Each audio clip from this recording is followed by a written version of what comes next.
Madame, Monsieur, bonjour, bienvenue dans Chine France, le journal, votre émission quotidienne d'information sur la Chine sur Mandarin TV.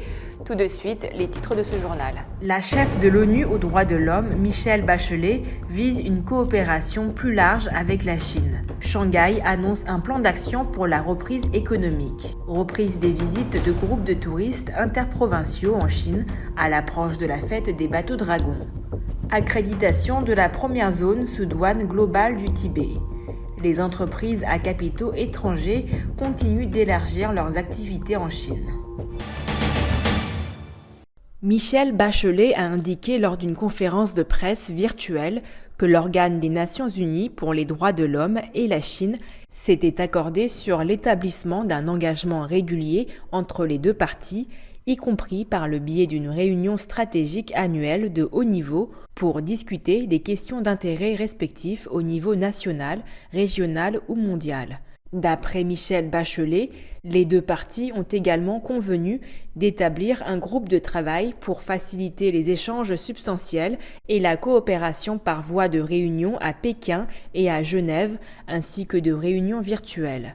Ce groupe de travail organisera une série de discussions de suivi sur des domaines thématiques spécifiques, notamment, mais pas exclusivement, le développement, la réduction de la pauvreté et les droits de l'homme, les droits des minorités, les affaires et les droits de l'homme, la lutte contre le terrorisme et les droits de l'homme, l'espace numérique et les droits de l'homme, la protection juridique et judiciaire et les droits de l'homme, ainsi que d'autres questions posées par les deux parties, a fait savoir la haute commissaire. La haute commissaire des Nations Unies aux droits de l'homme a noté que la réduction de la pauvreté et l'éradication de l'extrême pauvreté étaient des réalisations énormes de la Chine, ajoutant que l'introduction d'un système universel d'assurance maladie et d'assurance chômage contribuait grandement à assurer la protection des droits.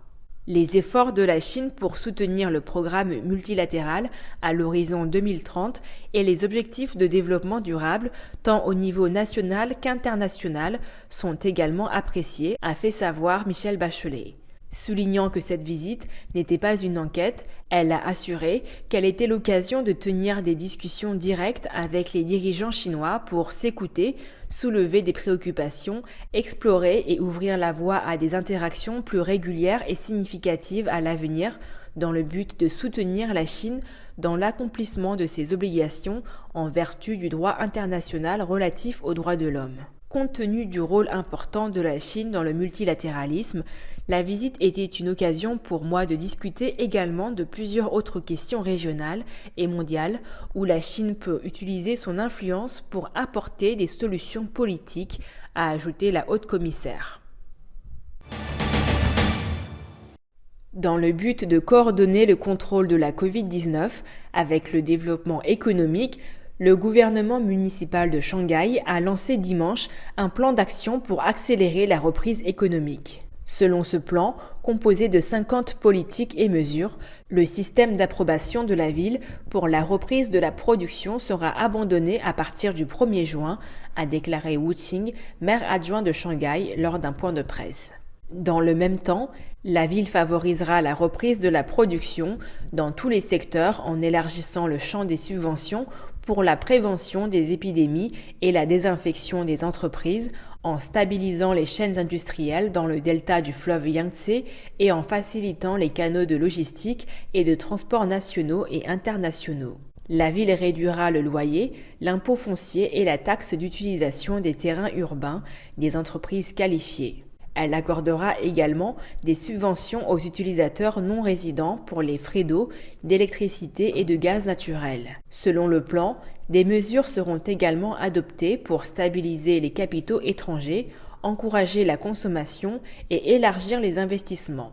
Shanghai mettra en place un mécanisme permettant de désigner du personnel pour aider à la reprise des activités des principales entreprises à financement étranger et lancera un système de services en ligne pour les grands projets à financement étranger.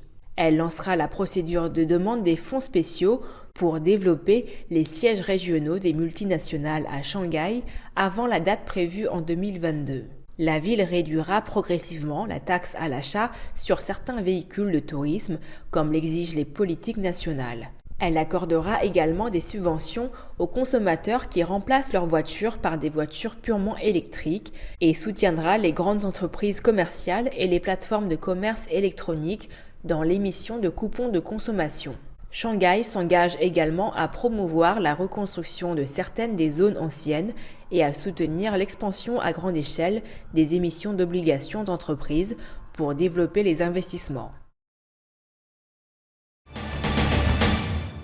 À l'approche de la fête des bateaux dragons, ces provinces, où figurent la province du Tianxi, la province du Heilongjiang et la région autonome Zhuang du Guangxi, ont publié des avis pour la reprise ordonnée des groupes de touristes interprovinciaux. Selon le gouvernement local du Guangxi, grâce au fait que l'épidémie de Covid-19 s'est atténuée dans la région, les agences de voyage et les plateformes de voyage en ligne ont été autorisées à effectuer de manière ordonnée des visites de groupes interprovinciales ainsi que des activités de billetterie aérienne et d'accueil depuis le 27 mai, soulignant que cette décision visait à renforcer la confiance de l'industrie et à stimuler activement la reprise du secteur du tourisme. Les voyages interprovinciaux devraient afficher un léger rebond durant les congés de 3 jours de la fête des bateaux dragons du 3 au 5 juin, selon l'agence de voyage en ligne nationale Trip.com. Les réservations pour les groupes de touristes interprovinciaux sur la plateforme ont augmenté de plus de 20% d'une semaine à l'autre par rapport à la semaine dernière. De même, d'après un communiqué de presse publié le 29 mai sur la plateforme de voyage en ligne Qunar.com, le secteur de l'aviation civile domestique devrait également connaître un tournant cette année lors des prochains congés de 3 jours. Ainsi, a noté l'agence sur son site, les réservations de billets d'avion pour les vacances de 3 jours ont d'ores et déjà augmenté de 30% d'un mois sur l'autre, des villes comme Guangzhou et Shenzhen dans la province du Guangdong, Chengdu, la capitale de la province du Sichuan, et la municipalité de Chongqing, enregistrant les niveaux de croissance les plus élevés. Les données de Qunar ont également montré que les réservations de voyage en véhicules récréatifs ont bondi de 60% d'une année sur l'autre pour la fête des bateaux dragons. La reprise partielle des groupes de touristes dans toutes les provinces pourrait jouer un rôle limité dans la relance du secteur touristique du pays dans son ensemble, car la reprise du tourisme nécessite un assouplissement évident des restrictions de voyage et que les résidents aient des emplois stables et des revenus suffisants pour les dépenses de loisirs, a déclaré de son côté Zhang Lingyun, professeur de développement touristique à l'Université des études internationales de Pékin, appelant à un déploiement accéléré de politiques favorables pour stabiliser l'offre et la demande.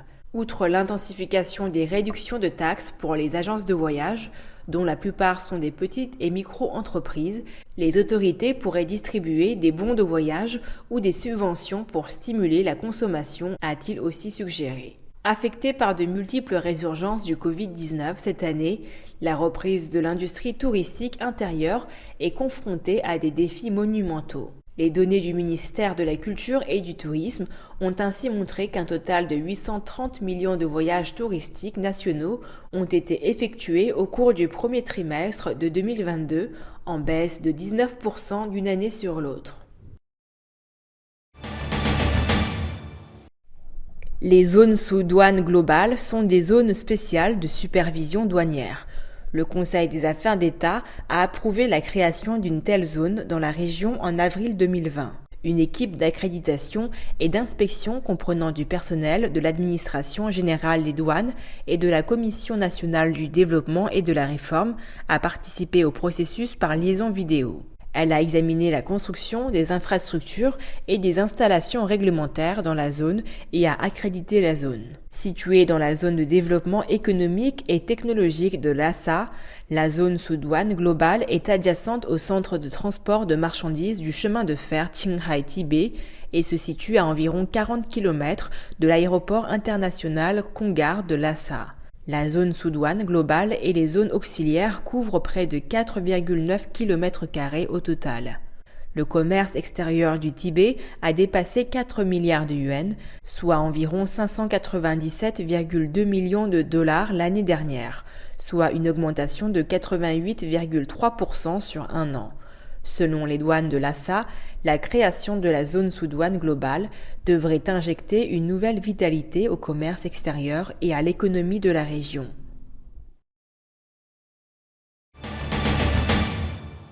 Les entreprises à capitaux étrangers en Chine sont généralement optimistes quant aux nouvelles opportunités présentées par le développement de haute qualité de la Chine et leurs attentes et leur confiance dans la future croissance sont stables, a-t-on appris de l'enquête menée par le Conseil chinois pour la promotion du commerce international. Par rapport au quatrième trimestre 2021, 71% des entreprises étrangères interrogées ont maintenu leurs activités au cours du premier trimestre, tandis que 16,4% ont connu une expansion, note l'enquête. D'après le sondage, les entreprises étrangères sont optimistes quant à leurs perspectives de développement en Chine, 13,5% prévoyant d'accroître leurs investissements dans la deuxième plus grande économie mondiale.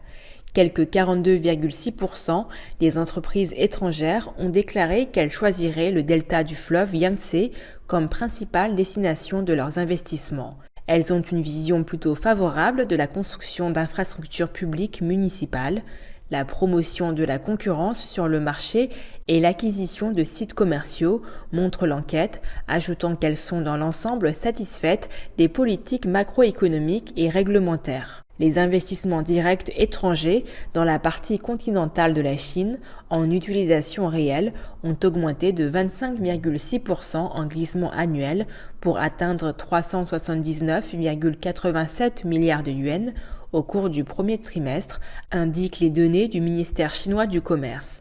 En termes de dollars, l'afflux d'investissements a augmenté de 31,7% en glissement annuel à 59,09 milliards de dollars.